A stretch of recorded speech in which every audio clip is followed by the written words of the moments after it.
महानंदा बांध स्थगित करने के लिए पूर्व मंत्री हाजी अब्दुल सुबहान ने आज सामोया में किया बैठक।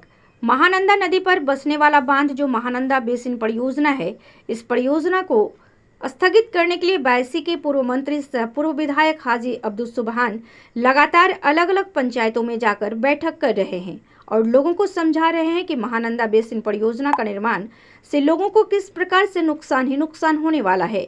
महानंदा के बांध के अंदर 500 मीटर की जमीन अधिकृत कर लिया जाएगा और बहुत ही कम राशि उनके एवज में दिया जाएगा। साथ ही बांध के अंदर बसने वाले गांव पूरी तरह से जलमग्न हो जाएंगे। इसके साथ ही लोगों का खेती करने का जमीन भी विलीन हो जाएगा।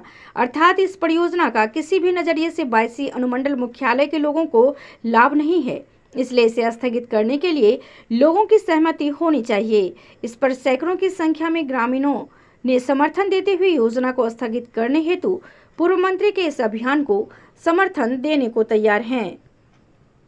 वर्ल्ड भारत टीवी से एंकर ज्योत्सना कुमारी के साथ संवाददाता बालकिशोर की रिपोर्ट। देखिए, महानंदा बेसिन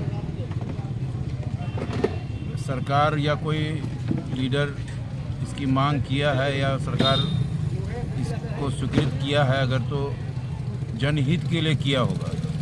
लेकिन यहाँ जो अभी सर्वे हो रहा है, जो कटिहार में जो पिछले 2018 में जो बना है, इससे यहाँ पर साफ साफ दिख रहा है कि इसको बनाने से सीधे नुकसान है। वजह इसकी क्या है कि नदी कटाव जहाँ हो रहा है, नदी कटाव के पास इसका कोई काम नहीं होने वाला है। बांध का नदी कटाव को रोकने के लिए ये काम नहीं कर रहा है। ये नदी कटाव से दूरी में आधा किलोमीटर, कहीं कहीं 1 किलोमीटर दूर हो जाएगा। इतना दूरी में ये बांध बनेगा और बांध में लगभग 300 मीटर ज़मीन बर्बाद होगा। मिट्टी कटाई से लेके बांध में 300 मीटर ज़मीन चला जाएगा बांध में, तो ये नुकसान होने वाला है। अब रहा सवाल कि ये महानंदा का ये काम हो रहा है, अभी ये दूसरा फेज का जो है सर्वे हो रहा है।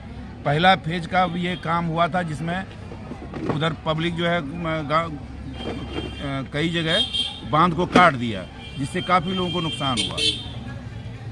अब रहा सवाल कि जो मैप हम लोग देखे हैं, जो मैप नक्शा मिला है हम लोगों को, इस नक्शा में ये कहता है कि जितनी नदी महानंदा में आके मिली है, जैसे परवान, कनकई, दास, गजगरिया या किशनगंज में जितनी नदी है, वो तमाम नदी जो महानंदा में आके गिरती है, वो तमाम नदी का उत्तर, दक्षिण, पूरब, पश्चिम बांध बनाएगा। मैंने कटाव से दूर में जाके बांध बनाएगा सब नदी में, और बांध बना के ले जाके महानंदा के मुंह में ले जाके इसको छोड़ेगा। मतलब कनकई के बीच में जो गांव रहा वो डूबेगा, जो परवान के बीच में गांव रहा वो डूबेगा। तो ये सर्वे चल रहा है। इसमें कोई अगर ये कहता है कि महानंदा में बन रहा है तो हम लोगों का क्या नुकसान होने वाला है। महानंदा में बनने के बाद कनकई में शुरू होगा, परवान में शुरू होगा, ये तीनों नदी में बनाएगा। जब ये बांध बनेगा तो बांध बनने से अभी महानंदा में बनता है अगर, तो जो खुला रह गया कनकई, खुला रह गया परवान, इसमें सैलाब आने से ये जो बाकी मानदा जो गांव इलाका है ये पूरा डूबा हुआ रहेगा। इसलिए उधर तो बांध में जाके पानी रुक जाएगा, बांध में रुक जाएगा, पानी जाके नदी में महानंदा में गिर नहीं सकेगा। तो जो नदी में जो कनकई और परवान का पानी गांव में घुसेगा वो गांव डूब के रह जाएगा। तो ये बहुत तबाही है, इसमें बहुत ज़्यादा बर्बादी है।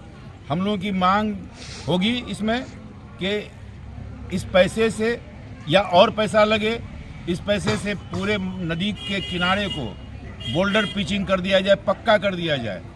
और दूसरा मांग हम लोग कर रहे हैं कि जो मैंने झौवा बैरेज ब्रिज है इसमें रेलवे लाइन में, तो उस रेलवे लाइन का ब्रिज को 4 गुना लंबा कर दिया जाए ताकि पानी का निकासी जल्दी हो जाए।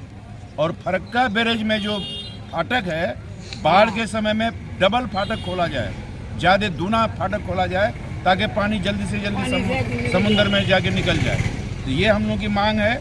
अब रहा सवाल कि कुछ नेता लोग कह रहे हैं कि भाई ये मैंने गलत बात है, ऐसा नहीं है, पब्लिक का फ़ायदा है। तो जो नेता 22 में आके सबको बुला के हम लोग को भी रखे, बुला के हम लोग को समझा देगा ये सरकार की योजना अच्छी योजना है, पब्लिक के भलाई के लिए है, और समझा देगा अगर हम लोगों को समझ में आ जाएगा कि हाँ सही माने में भला है, पब्लिक समझ लेगा कि हाँ भला है, तो योजना चलेगा। और नहीं, अगर वो नहीं समझा पाएगा, खाली ऐसे ही बोलेगा कि नहीं ये ठीक योजना है, ऐसे बोलने से हम लोग नहीं मानेंगे। और इसके लिए हम लोग अवाम का जो राय था, अवाम तमाम जगह का अवाम कहा कि ये नहीं बनना चाहिए। अब हम लोग सरकार को लिखेंगे, लिखने के बाद सब जगह जाके मिलेंगे भी, मुख्यमंत्री से भी मिलेंगे, उप मुख्यमंत्री से भी मिलेंगे, फ्लड कंट्रोल के मंत्री से भी मिलेंगे, तमाम मंत्री से मिलेंगे। उसके बाद हो सकता है बहुत जल्दी हम डीएम से भी मिलें, ताकि जल्दी से जल्दी जो गजट का मामला है गजट नहीं करे, ज़मीन को अभी रुके। अगर गजट कर देगा तो फिर हम लोग फंस जाएंगे। तो ये सब काम हम लोग आगे बढ़ के करेंगे। अब तमाम लोगों से यही गुजारिश है कि तमाम लोग इस योजना में जो प्रस्ताव आया है, इस प्रस्ताव पर सब कोई साथ रहे, ताकि हम लोग इस काम को अंजाम दे सकें। जो भी विधायक सब अभी कर रहे हैं, ये पब्लिक के जनहित के लिए अच्छा है। और इसके उपरांत जो जिस गांव जहां कट रहा है ना, जो गांव जहां कट रहा है, अभी जैसे महानंदा से, कनकई से, बनार से, आप मेरा बड़मान से, इन नदी जहां जहां जो गांव है पहले, उस गांव